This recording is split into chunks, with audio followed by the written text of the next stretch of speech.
It's time to take a ride on the Steelers Afternoon Drive with our co-hosts, Alan Saunders and Zachary Smith.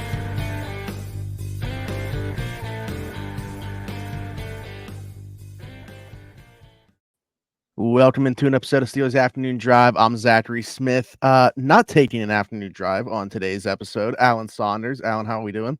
I'm back already. You're back already. I'm back already. Earlier day. That's why I got used to like this OTA time. That's why I texted you when I got off my other job and was like 15 minutes. And you're like, no, probably like 5. And I knew something was up right away. So you are in your normal setting. Yes, setting with the backdrop that everybody loves so much. I do enjoy it as well. Alan, the news of the day. Let's just get this out of the way. This is what everybody wants to talk about. LaMichael Pirine signed by the Pittsburgh Steelers. 2-time Super Bowl champion LaMichael Pirine signed by the Pittsburgh Steelers. This is it. This is the end of Najee Harris's run. I assume that a trade will probably happen tomorrow. I'm not sure that anyone has ever won 2 Super Bowls with the same team doing less than LaMichael Pirine. And I'm not saying that to like as a shot. It's just like he got signed to the practice squad in January. Then they win a Super Bowl while he's on the practice squad. He was on the practice squad all of the next year, gets called up to the active roster, plays in 1 game on offense in the regular season. And he actually played pretty well. It was their week 18 game, and they rested all their starters and won. And he played pretty well. And then played only on special teams in the first 3 playoff games, was a healthy scratch in the Super Bowl, and gets 2 rings. And now he's going to come to Pittsburgh, and he's taking over. Championship pedigree. I mean, he knows what it's like to be in a locker room that has won Super Bowls. Like, I'm not saying it's nothing. I'm curious to see what he's going to bring to the team from now until training camp. Clearly, the Steelers also signed Jonathan Ward coming out of rookie camp to a tryout. So, I think they want to do something about the depth at that position. Hope that they can catch fire with one of these guys. Dejon Edwards, undrafted out of Georgia. Aaron Shamplin from Harvard. First year guy was around. He had a tryout with them like maybe late in training camp last year. Didn't end up catching on, but he's played a lot in OTAs so far. Like I see 33 out there all the time. So they're clearly giving these guys. They have look. There's no whether Jaylen Warren or Najee Harris is here. Like they don't want those guys taking 1 million reps in OTAs. Like that, and so I think they're looking to use this opportunity to see what they got in some guys. We'll see. Certainly a position where the name escapes me right now. Edwards, the UDFA back out of Georgia. What's his first name? Dejon. Okay. Yeah, like we talked about with him, how he had like a decent path potentially to this roster out of the UDFAs, like outside of Beanie Bishop. But now when you add 2 veteran backs, and Ward and Pirine, that becomes a little bit murkier in terms of his path. There's going to be some competition there if he's going to make it. Yeah, I think so. And I think you can look at like the lack of additions at slot corner and say like, Beanie, he's on the roster at this point. Like, Josiah Scott has been kind of the guy with the first team there, but there's a lot to. I think there's a lot clearer path right now for a guy like Beanie Bishop to make the team than there was Edwards, who I thought was probably the second most likely of the undrafted guys to be able to make an early impact. Yeah, absolutely. Okay, so there's that. That's going to be an interesting competition to watch play out as they continue to add some bodies there. Roster spots too. So I was walking and Omar was right in front of me and he was on the phone and I was like, what's going on? I don't know. See, keep your eyes. Could you imagine if you would have just like so happened to have caught him while finalizing something and were able to? Has that ever happened? Yes, it has. Okay. Yes. Do you remember the circumstance around it?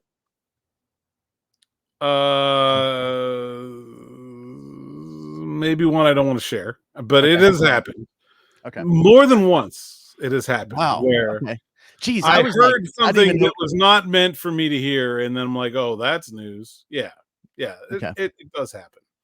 Okay, all right. Well, there's that.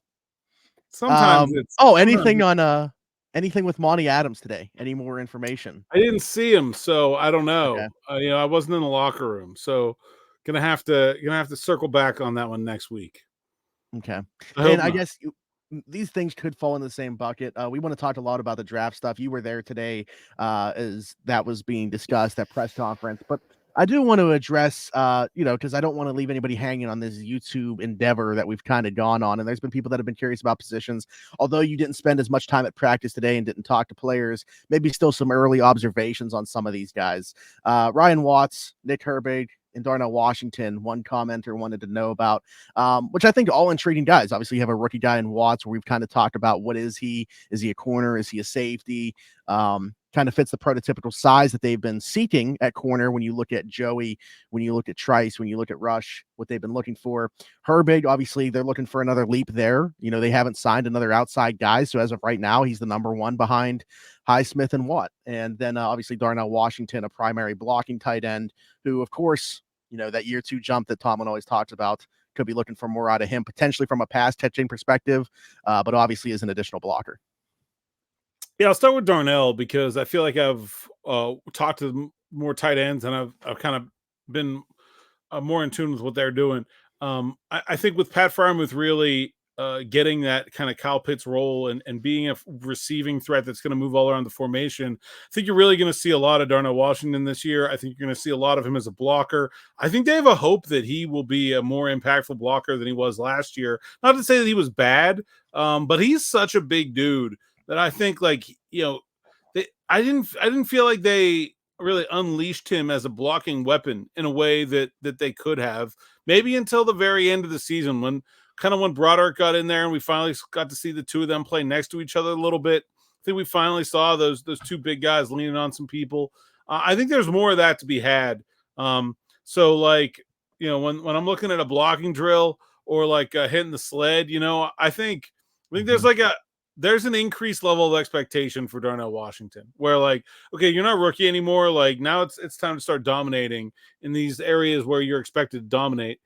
In terms of receiving, he's not the world's best route runner. He's got great hands. Mostly he's just big and open because you need a footstool to cover him. And I think that's, when you're talking about mobile quarterbacks too, the ability to be moving, searching, hunting, have a guy with a 9-foot wingspan. You just be like, oh, he's up there. I think that's it should be an easy thing for them to do. I just didn't feel like they did a lot of last year. So I was pretty high on Pat Freiermuth yesterday. I said some stronger thing. I don't think that you're going to see statistical, oh my God, breakout dominance. I'm not saying draft him in the third round in your fantasy league, but I think you're going to see a lot more in terms of, I think you see a better blocker, and I think you're going to see someone who's maybe just a more useful part of the offense overall than he was as a rookie. Ryan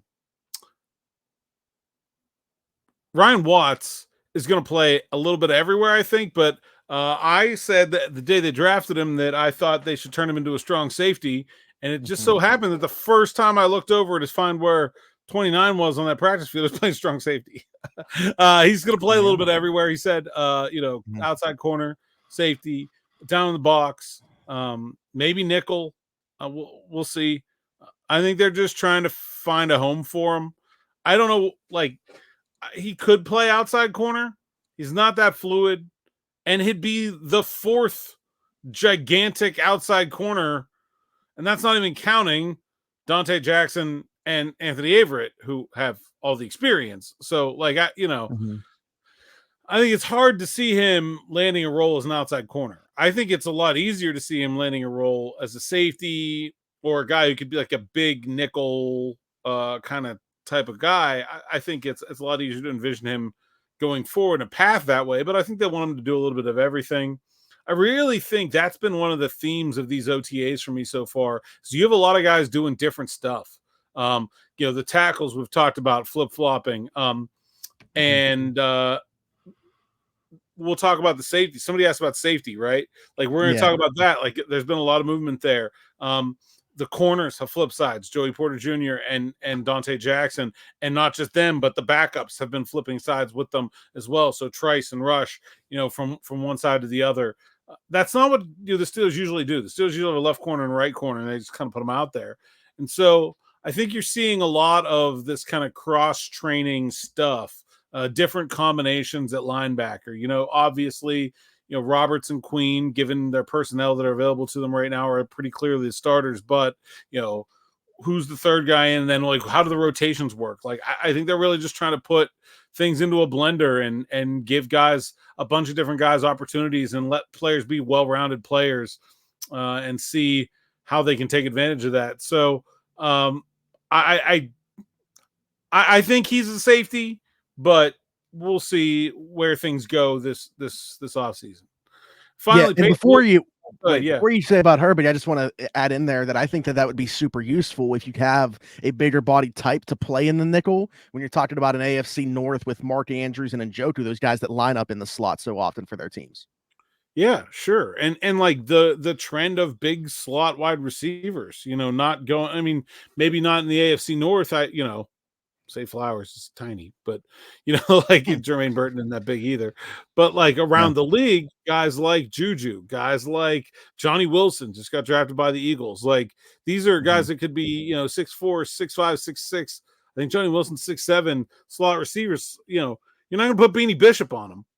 That's not gonna work. And so you got to find a way to cover those bigger wide receivers. I think the idea of having those big slots is that you try to force teams to put your strong safety on them. Well, if your strong safety is a guy that up until this year was playing outside corner for the University of Texas, whether you want to call it a strong safety or you want to call it a slot corner or whatever, having that guy who's an outside corner and has that skill set and that size, I think makes a lot of sense.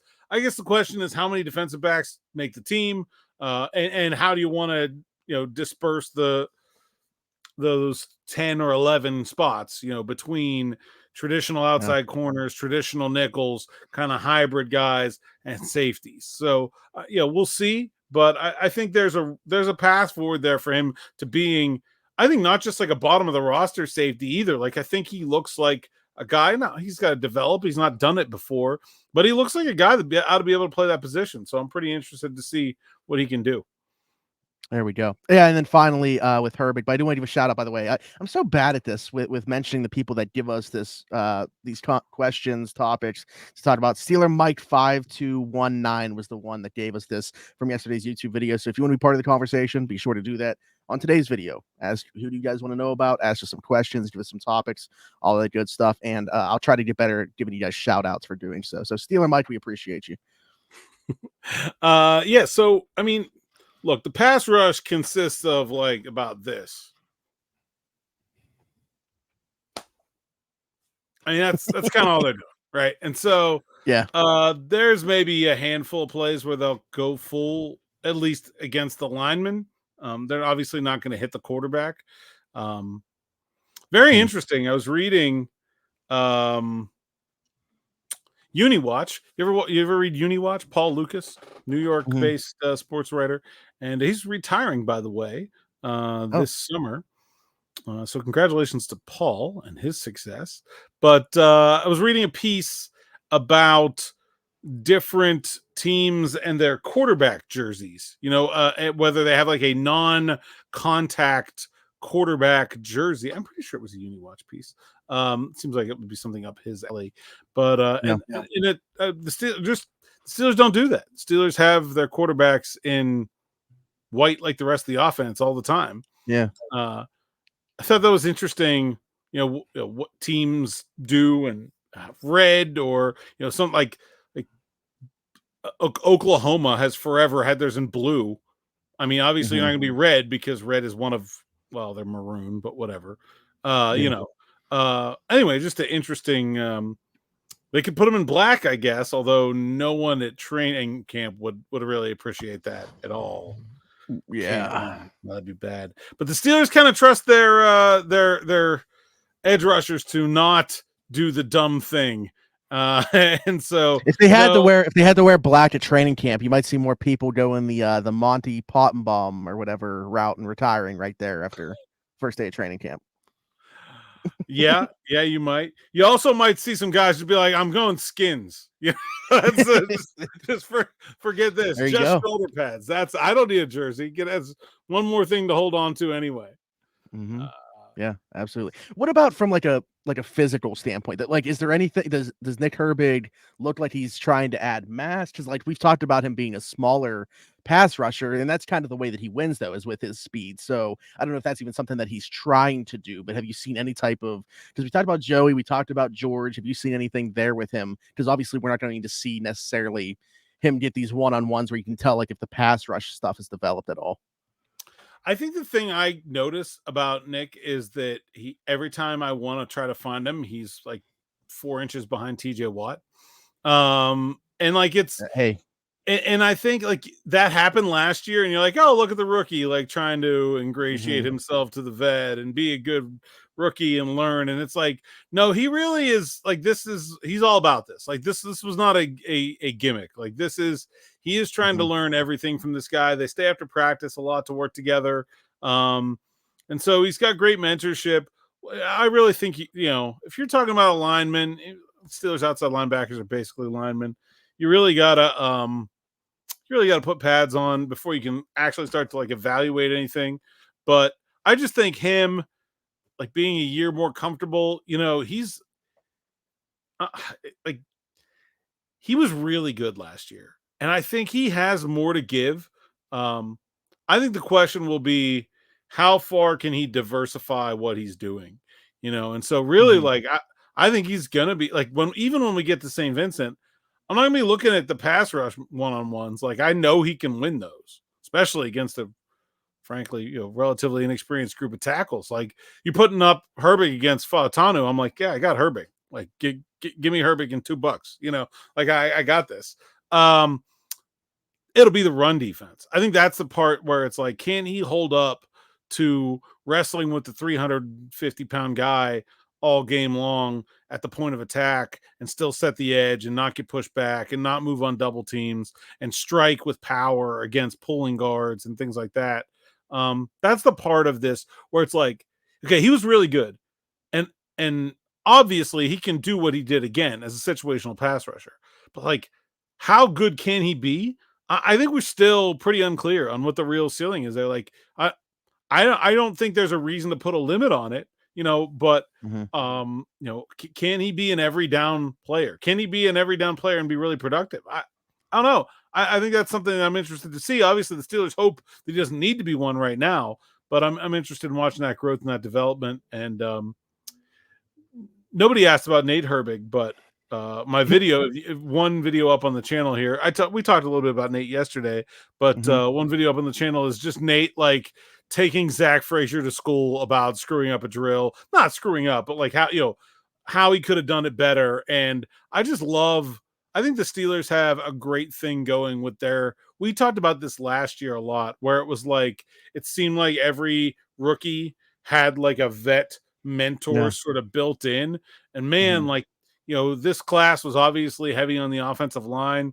And you look at like James Daniels and Isaac Seumalo and Dan Moore's mindset about being drafted over 2 years in a row. I give that guy so much credit because he has been nothing but a great teammate, a great mentor, even something of a leader for that offensive line at this point. What a fantastic job of just being the right teammate that his teammates need him to be in putting the team ahead of himself.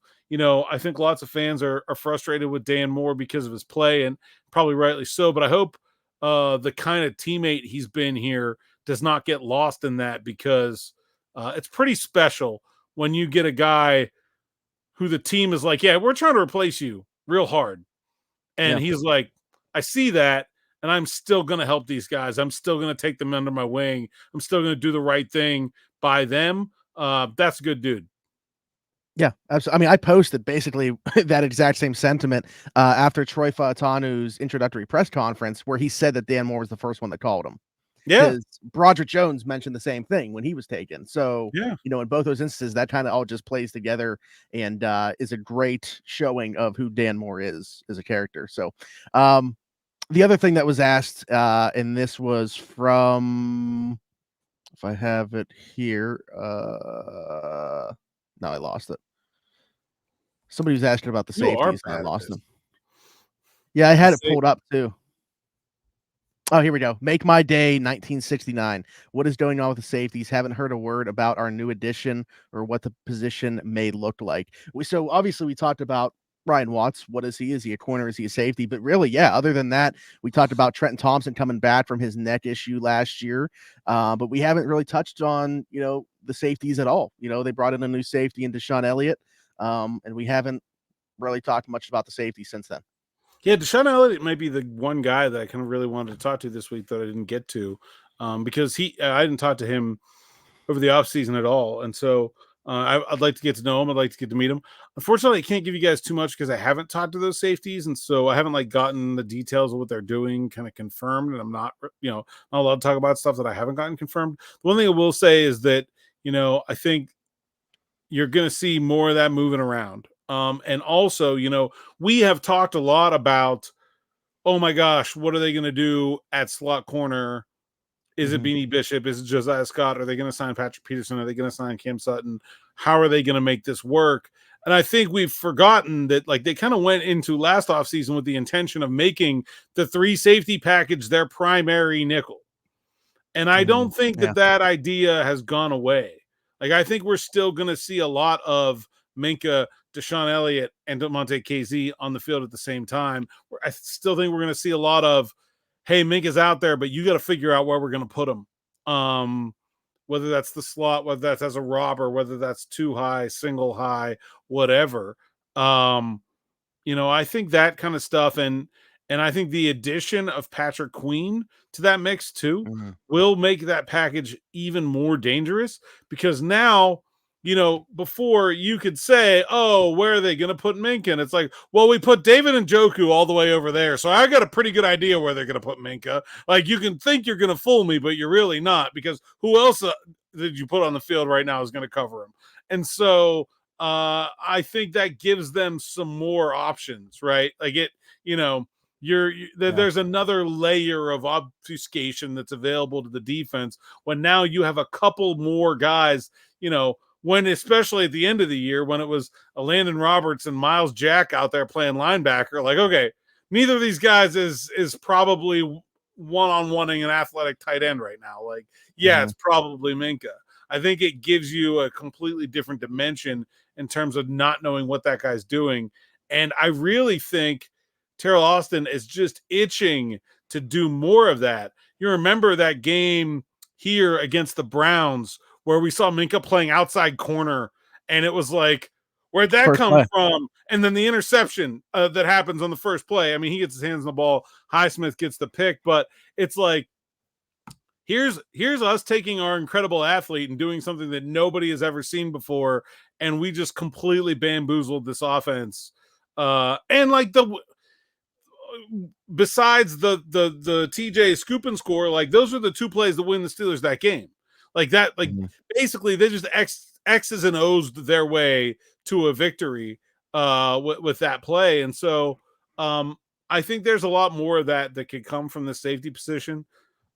I think they're in really good hands with Deshaun Elliott and DeMonte KZ playing in the back end. How much better was KZ last year when he was not asked to do the box safety stuff and he was filling in for Minkah? If you remember, all the struggles that he had last year were when he was with Minkah, but when he's replacing Minkah, he's fine. And if he could, not get himself suspended for killing wide receivers, then that would probably be a bonus for the team and for him and for his wallet.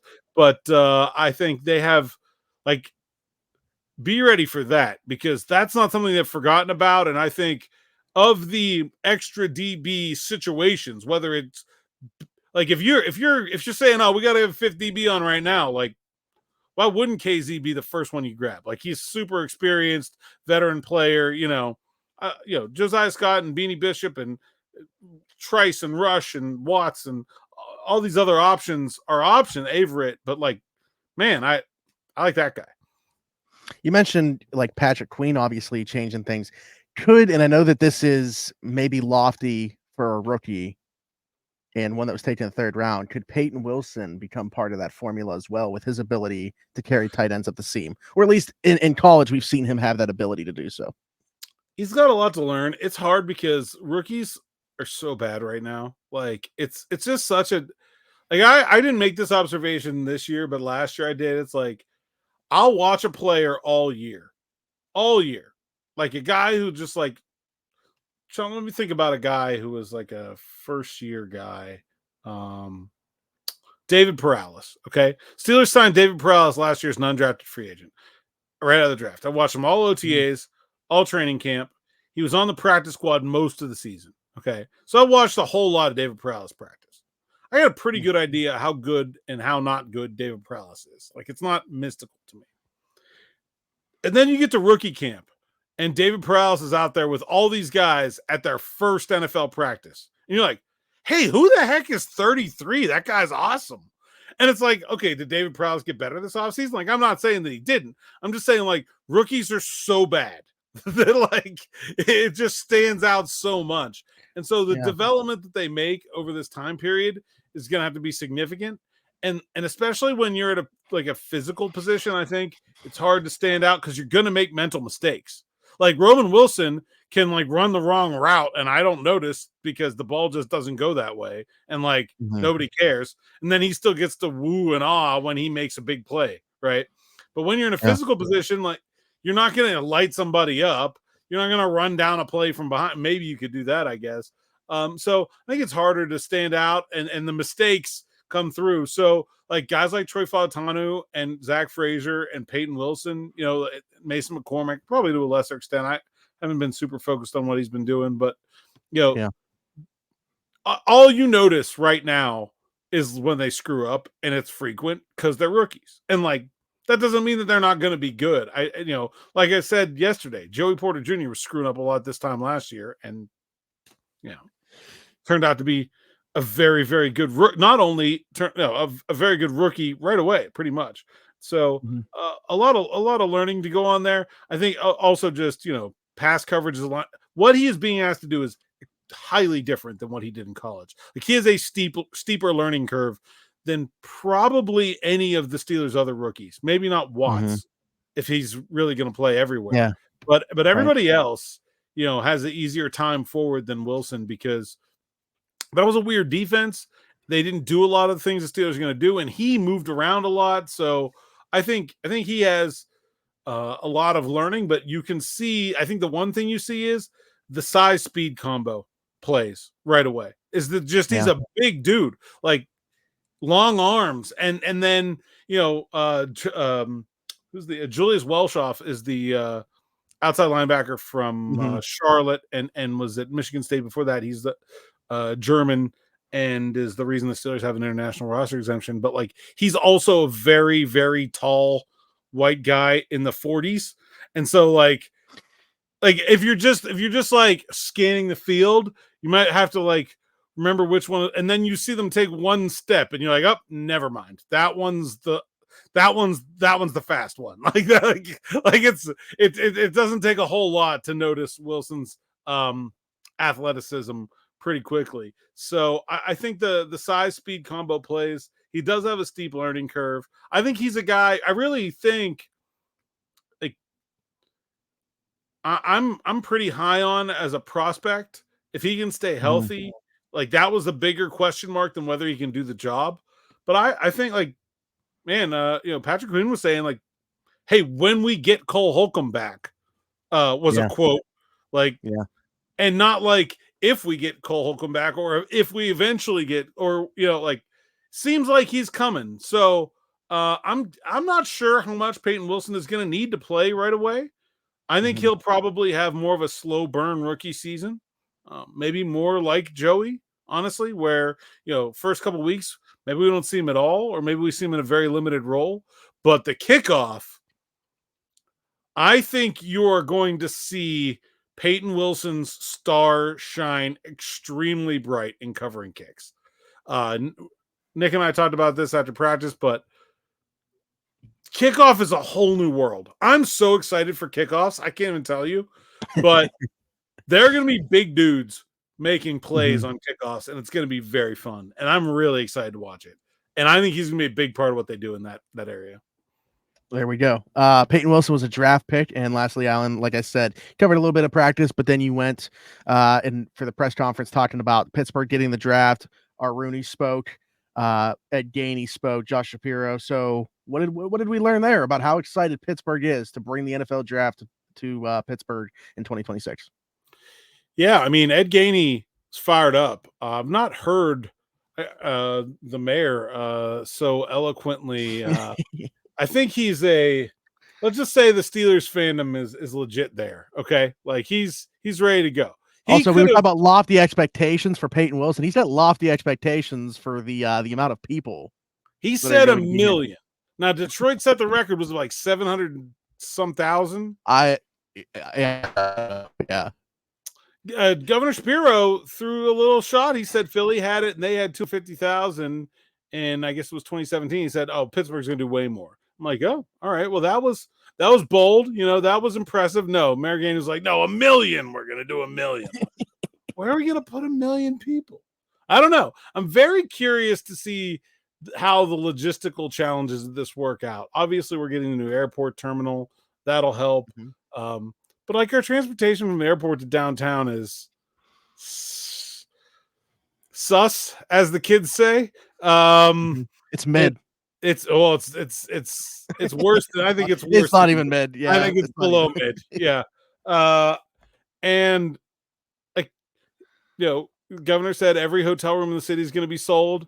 1 million people. Like, where do they all go? They did put in my mind though that I guess Roger Goodell told Governor Shapiro one of the things he said about is getting all these people onto the North Shore and in Point State Park, all watching the draft, and then to be able to see it from above, from up on Mount Washington. He's like, you know, you saw those crowds in Detroit, and there were some like aerial shots that were up on buildings, but like you're downtown there, you don't get the scope of distance that you get with Pittsburgh, right? Where you can like gaze at, like, can you imagine standing on Mount Washington looking at, let's say, 500,000 people between the north side and downtown? Like, that's going to be a pretty impressive visual if Pittsburgh can pull it off. Yeah, that I mean, I know I keep regurgitating the same thing on every podcast. I'm just so intrigued just to see the logistics of this thing. Like, the way that you tweet your post too about when Rooney was talking about it, and he said like outside this window, like visualizing it, it was just like him pointing out, and it's like not really a full picture, like full plan in place. Like, I don't know. I'm just excited to see how this whole thing actually shakes out once we get there and what it actually looks like. I'm ready. I was talking to a couple of the like marketing team with the Steelers, and I'm like, so how much work is this for you guys? And they're like, oh, it's a lot of work. You know, it seems like everybody's kind of that they've got a lot of work to do. The one part of it that's easier for the Steelers is that the NFL is the one that puts this on. And so, you know, like the Steelers don't have to do the legwork of doing it. The city doesn't even really have to do the legwork of doing it. In fact, the governor said today the Steelers haven't asked for any like public financial assistance for doing this, that the Steelers and the NFL are going to pay for it all. They're going to sell some sponsorships, Art said, to some local businesses. And yeah, maybe there will be increased expenses in terms of like paying police overtime or, you know, extra money to fix up a park or something like that. But like in terms of just like, here's money to get this done. No. So I thought that was pretty impressive. If you're, you know, of the ilk that we already give these sports teams enough of our money, and the point of this is supposed to bring it in. So it's not like it was a bad invest. I think this in Detroit spent like $8 million or something like that. But $160 million of economic impact. I'm pretty excited about that. I got a lot of friends in the restaurant business. I got a lot of friends and other types. I was going to ask if you talked to any of them yet. And entertainment businesses, and like that's a big deal to have a weekend in April where you know you're going to be full 2 years from now. Like that's a big deal. And so very happy for the Pittsburgh business owners, and I hope they're able to fully realize this idea, because I've been pretty skeptical. I'm just like I'm not that interested in going to watch a draft, but I'm interested to watch Pittsburgh try to pull off an event like this. Like, I think that's the part that now has my curiosity. And of course, Zachary Smith on the red carpet. But I was going to ask if you've had conversations with business owners at all about like what this could mean for them and how excited they are for it. I haven't, but it's on my to-do list. Let's just say that. Okay. Yeah. Well, I mean, I'm looking forward to that because that was, first thing on my mind once it was finalized that Pittsburgh was getting the draft was, oh, this is going to be great for the economy. Again, do I care that much about going to it? Not necessarily prior to obviously Zachary Smith being on the red carpet, but that was the first thing that I thought of. I think it's going to be a good thing for the city if we can do a good job. And I think it's look at, I travel a lot. People, do not have. I think people that come to Pittsburgh are surprised by Pittsburgh, and so I'm very excited about the idea of, even if it's 500,000 people come from out of town, experience the city for the first time, get a piece of it. Well, it's 12 degrees and sleeting on April 28th. Maybe we can turn them into fans. Yeah, definitely be prepared for any season. But yeah, to your point, like, yeah, Matt Miller, Brett Coleman, like these people that cover the league and put out content about the league, all we're talking about, like, this is a great place to have. Like, I was skeptical of Pittsburgh, and then I visited Pittsburgh, and that seems to be like a pretty notorious sentiment that people have been putting out there. So yeah. By the way, Zachary Smith on the red carpet is already ready. I got these mini mics that I've had anyway. Okay. And I'll definitely break these out. So, all right. And like, you never have to worry about the quality too. I don't know if you know how these work. Literally this thing right here. Yeah. Plugs into your phone. Yeah. Yeah. But the problem is that I see all the time is that the old adapter.